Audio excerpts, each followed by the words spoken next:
So I'm dehydrating lemons today, and I just slice them in my little whiz, which saves a lot of chopping.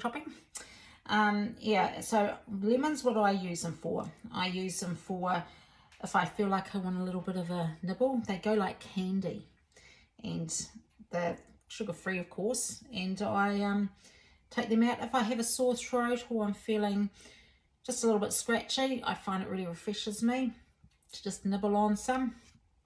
But also too, mainly I use them for in water. I just fill up an urn in the fridge with beautiful cold water, and I put a handful of dehydrated lemon into it, and it's mainly for the off season when we have no lemons producing on the trees. We've got new young trees, so I have to be prepared beforehand, because that's basically what I drink. And it's great for detoxing, it's great for making you wake up. It's very refreshing. I usually have a big full glass. That's the last thing I have in the night, and then in the morning the first thing I have is another big full glass of lemon water, and it just flushes your body and you can just face anything in the day. It's great. So yeah, and the other thing is too, as a refreshing drink, friends that come around, they just love it. They always say, oh, have you got some lemon water in the fridge? And now I just automatically bring it out.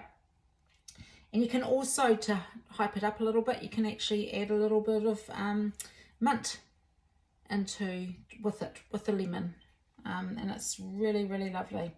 So yeah, and I've had a few people say to me, you know, what about your teeth? Well, you don't put that much in that it's going to do your teeth. I used to squeeze a whole lemon into a glass of water, and that was just way too much going on with that. So this is a nice friendly way. It's gentle, but it's very effective. And you can also too, if it's dehydrated, you can actually soak them overnight with dehydrated oranges and also grapefruit, lime, and you can still make marmalade. So if you run out of marmalade and it's the off season, you can just get your dehydrated stuff, and it's great. It's really effective. So, and yeah, it's quite good to just be able to grab it out and have it already chopped up and ready to go. So that's good. Give it a go and see how you go. Love to. So my dehydrator does 6 trays, and I love this little machine, and I've had it, this is my 3rd season I think with it. So I just want to restart that because I'm going too far. Okay, I only want to do I might actually do 4 hours because I like them to be extra crunchy, but you can always extend it, and I usually go to 70 because I like them really dried out. It's got a bit of moisture in them. But yeah, they're a great machine. When I was cutting my flowers, I think I showed you an earlier video of me drying them out, and I'm actually really enjoying them on my bench, and puts a smile on my face every morning. They're such beautiful colors, and the great thing is I don't have to water them. But yeah, so hopefully I'll have a lot more for next year too. Right, so today I'm looking at dehydrating. So I've done my lemons. Some other things that I dehydrate is, one is cucumber, and these are great cucumber chips.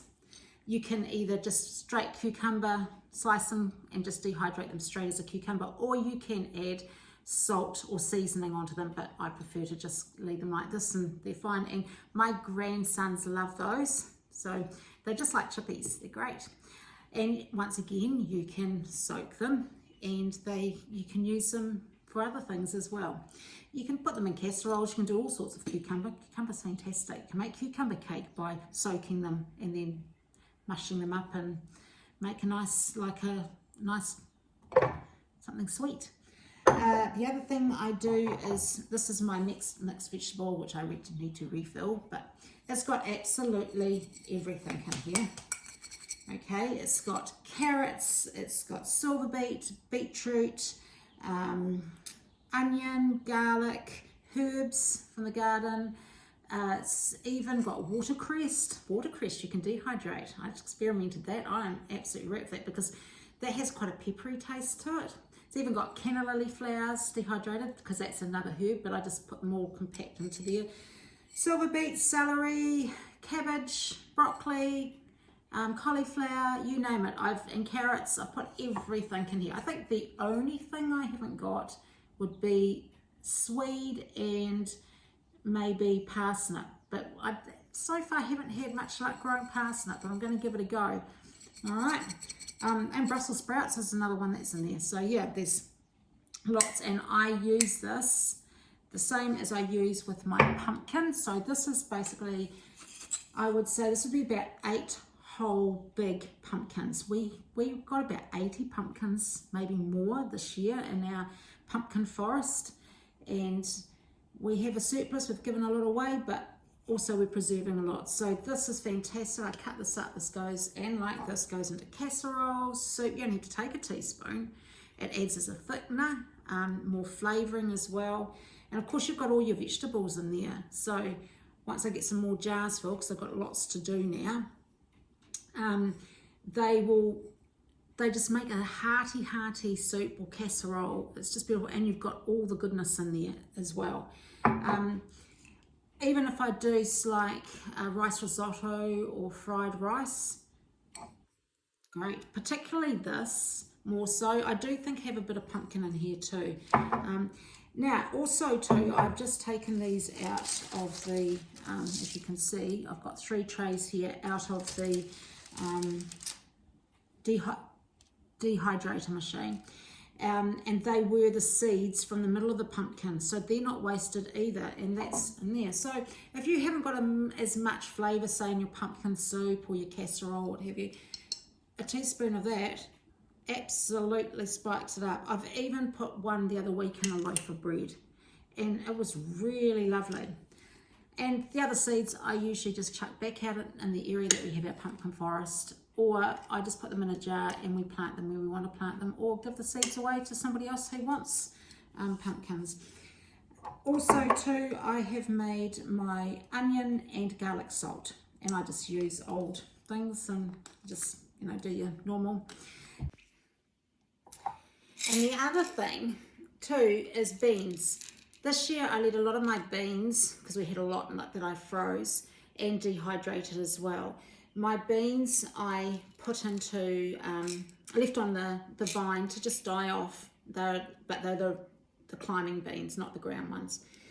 And I've taken these out. I haven't dehydrated them, I just waited for the beans to dry out, and I popped them in here, and they're great.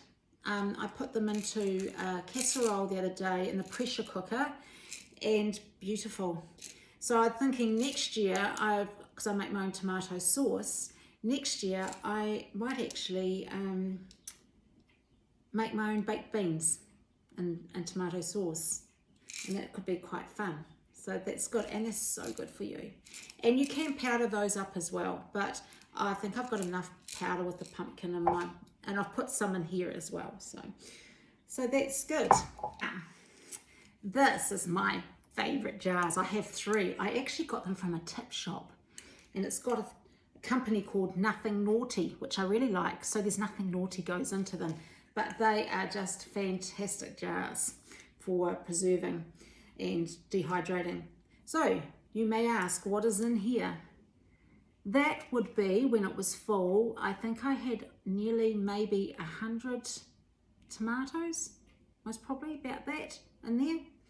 And it's a jar that I have to hide from my daughter, because if she got hold of this jar, this is gold to me, she would have them munched down so quick. Now these are tomatoes, and I think I already said that, but I'll say it again in case you missed it. And they're homegrown tomatoes that we grew in our green tunnel, and they are just divine. There's state tomatoes, there's Italian tomatoes, there's old heritage tomatoes in here. There is heaps. You can take them straight out and eat them if you want, but I have to warn you, because they're dehydrated, they are very concentrated. The smell is amazing when you open it. It's such a temptation. But they're great for pizzas. You can just take them out, pop them straight on the pizza. By the time the cheese and all that melts through them, they just come out beautifully. And also, you can put them into casseroles. I can powder them sometimes if I want to make my own tomato paste. If I powder them, I then just put them through the whiz. I mix them with a bit of boiling water and maybe some herbs, and I just puff it up a little bit, and then I just spread it over my pizza, and it's a beautiful paste that's got no additives. It's just fantastic. And yeah, so yeah, you can make them into a soup, powder it up, make it into a soup, pop it straight into spaghetti bolognese, casserole. The list goes on and on and on. I don't know if I'd use it for a face pack though. I think it might be a bit weird, but I must probably eat it before it dried on the face anyway. But yes, so that's my baby. So yeah, and I'm going to now go and hide it in the cupboard so my daughter doesn't find it when she comes to visit next time.